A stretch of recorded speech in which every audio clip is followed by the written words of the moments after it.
Kagulat World, isang makasaysayang araw para sa Philippine sports. Opisyal ng WTA rank number 50 si Alexandra Alex Ayala ayon sa live rankings ng Live Tennis. Ang 20 anyos na Pinay tennis prodigy ay tuluyang nakamit ang matagal niyang pangarap makapasok sa top 50 ng mundo bago matapos ang 2025 season. Ito ang pinakamataas na ranking ng isang full-blooded Filipina sa kasaysayan ng tennis. Ang pag-akyat ni Ala sa top 50 ay bunga ng isang taon na puno ng hirap, consistency at panibagong antas ng maturity sa international circuit. Mula sa kanyang matitinding panalo sa Miami Open at iba pang WTA 250 tournaments hanggang sa kanyang quarterfinal runs sa mga 125 events, pinatunayan niyang kaya niyang makipagsabayan sa mga batikang manlalaro ng mundo. Ang bawat laban ay naging leksyon, bawat puntos, bunga ng determinasyon at disiplina. Matapos ang sunod-sunod na upset wins kontra mas mataas na ranked opponents, nagkaroon si Alex ng momentum na nagpataas ng malaki sa kanyang live points, dahilan para tuluyang makapasok sa top 50 zone ngayong October 2025. Sa mga nakaraang buwan, siya rin ang naging sentro ng atensyon sa Southeast Asian region bilang unang Filipina na pumasok sa elite tier ng women's tennis. Para kay Ala, hindi lang ito personal milestone, ito ay simbolo ng pag-asa at inspirasyon para sa buong bansa. Ipinakita niya na ang isang Pinay mula sa grassroots ng Rafael Nadal Academy hanggang sa grand stage ng WTA Tour ay kayang tumindig at magtagumpay. Sa kanyang mga salitang binitiwan matapos ang huling torneo, "This was my dream since I was a kid, to be among the top 50 players in the world. But this is just the beginning." Sa bawat paghampas ng raketa ni Alexandra Ala, hindi lang puntos ang nakukuha niya, kundi respeto, dangal, at bagong pag-asa para sa susunod na henerasyon ng mga atletang Pilipino. Isang napakalaking tagumpay ang naganap sa mundo ng tennis matapos tuluyang umangat si Alexandra Alex Ayala sa WTA rank number 50 ayon sa live standings ng livetennis.eu.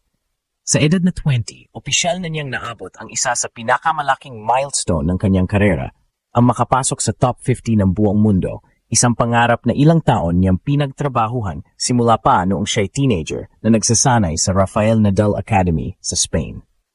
Hindi ito basta-bastang numero dahil ito ang unang pagkakataon sa kasaysayan ng Philippine tennis na may full-blooded Filipina na umabot sa ganitong taas sa global rankings. Ang pag-akyat ni Alex sa top 50 ay hindi aksidente kundi resulta ng mahabang proseso ng paghasa, sakripisyo at paniniwala sa sarili. Sa buong 2025 season, patuloy siyang nagpakitang gilas sa mga WTA 250 tournaments at 125 events, kung saan tinalo niya ang mas mataas na ranked opponents gamit ang kanyang matatag na baseline play at matinding composure sa mga clutch moments.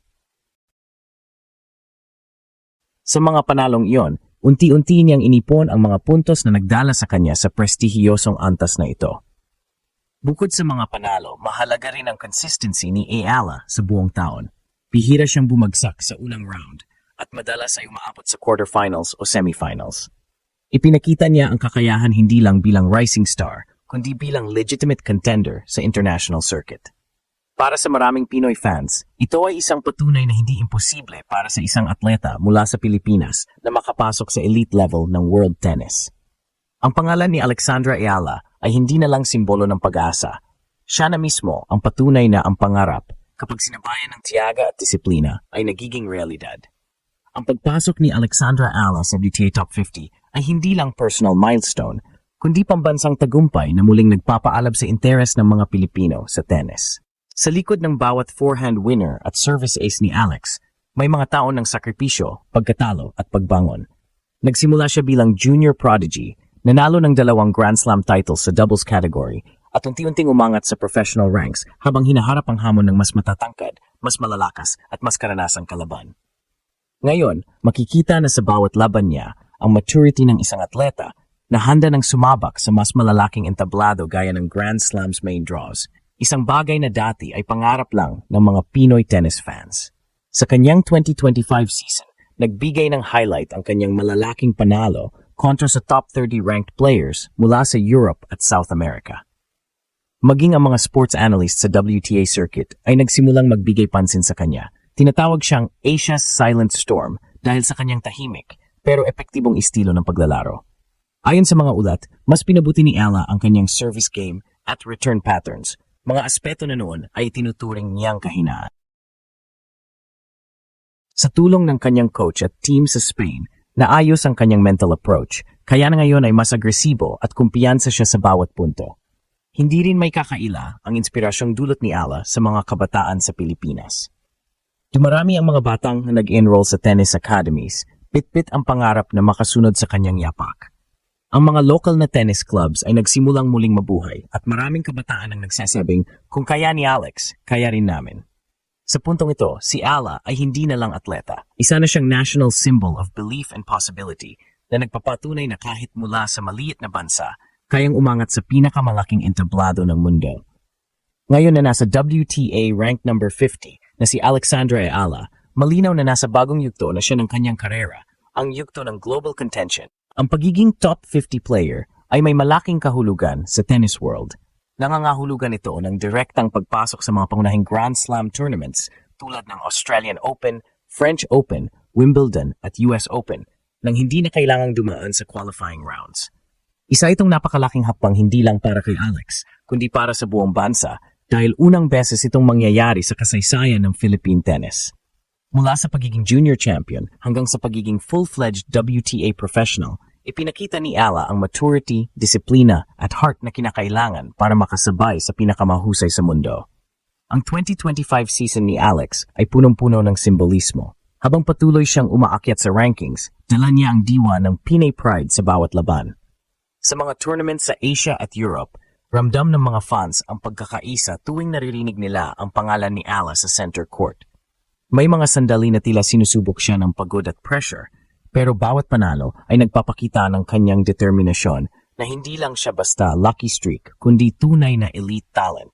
Ayon sa mga international commentators, si Ella ay may rare combination ng power at poise na bihirang makita sa murang edad. Sa kabilang banda, alam ni Alex na ang top 50 ay hindi dulo. Ito ay simula pa lamang. Ang susunod niyang target ay makapasok sa top 30 bago matapos ang 2026 season, bagay na posible kung magpapatuloy ang kanyang momentum. Bukod dito, inaasahan na ring lago ang kanyang endorsement deals at exposure sa international tennis media, lalo na't unti-unti na siyang nagiging kilala bilang the face of Southeast Asian tennis. Ngunit higit sa lahat, ang kwento ni Ella ay hindi lang tungkol sa puntos o ranking. Ito ay kwento ng inspirasyon. Ipinakita niya na kahit galing sa bansang hindi powerhouse sa tennis, posible pa ring makipagsabayan basta may determinasyon, sistema at paniniwala. Sa bawat suntok ng raketa niya, dala niya ang pangarap ng libo-libong batang Pinoy na gustong magtagumpay sa court ng mundo. Sa puntong ito, hindi lang siya si Alexandra Ayala, siya na ang boses ng bagong henerasyon ng Pinoy champions.